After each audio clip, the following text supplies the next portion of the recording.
If you've decided you need an air fryer, how do you decide which one is the right one for you? Based on various tech specs, Philips was one of the air fryers I recommended in my video on best air fryers. Many times I do reach out to brands I recommend to send me a product to demo, and Philips kindly agreed to do so. Evening snacks are the biggest pain for me, and I'm sure for most of you as well. So let's try to make it healthy and tasty. I'm going to air fry paneer and a few veggies.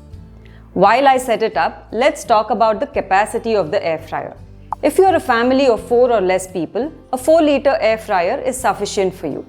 This Philips HD9252 is a 4.1-liter air fryer. The basket is made of food-grade non-stick material, so you need to take care of this like non-stick vessels need to be taken care of, which is to ensure you don't scratch the non-stick surface. So just gentle scrubbing with a soft brush. How much time do we need to cook these for?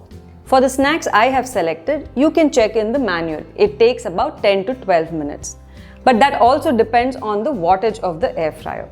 Typically, higher the wattage, faster is the cooking. Of course, higher power consumption as well. The Philips air fryer comes with a 1400 watt, comparable or better than most other air fryers of this size. Let's get cooking now. So for cooking these snacks, there are a number of recipes and configurations online. Unlike their earlier model, the Philips Air Fryer model HD9252 is a premium model. It comes with a digital display and offers 7 preset programs for the most commonly used dishes: frozen snacks, French fries, meat, fish, chicken drumsticks, cake, and even grilled vegetables. I'm going to make paneer tikka in the air fryer. I've pre-marinated the paneer and vegetables for about 30 minutes. You can use the grilled vegetables option, preheat the air fryer at 200 degrees centigrade, set the timer to about 10 minutes and start air frying. One typical problem highlighted for air fryers is that the food needs to be flipped often to ensure that it cooks evenly from all sides. I highlighted this pain even in my earlier videos. This is because the heat circulation is primarily from the top.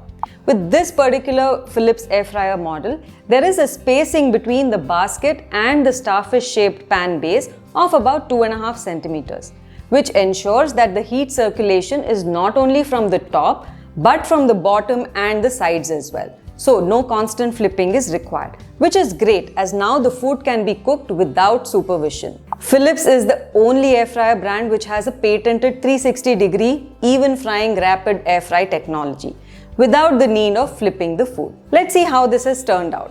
One thing is that with air fryers which use 90% less oil, the feeling is that the taste will be different from actual frying. One tends to reset the expectation on the taste to prioritize something else, which in this case is to make the snack healthy with less oil. But I was pleasantly surprised to see that's not the case. Even this paneer tikka I have prepared, the taste is really good, indistinguishable from the regular way of cooking it. In addition to air frying, you can also bake, grill, reheat in small portions, similar to what you can do with a microwave convection oven. So this is a great fit for somebody who is not really looking to purchase a full-blown microwave convection oven or an OTG. The build quality, product, and customer service are what you would expect from a brand like Philips. They are the innovators of air fryer and experts for 10 plus years. As per a Euromonitor report, Philips is the #1 air fryer. They offer a 2-year warranty on the product, a high-quality ABS body, food-grade non-stick basket. You also get access to 200 plus air fryer recipes on their NutriU app, including recipes from celebrity chef Ranveer Brar. Let's talk about some best practices while using an air fryer. 1. Don't overcrowd or stuff your air fryer. If you pile food on top of each other, they will steam instead of fry inside the air fryer and won't get crispy.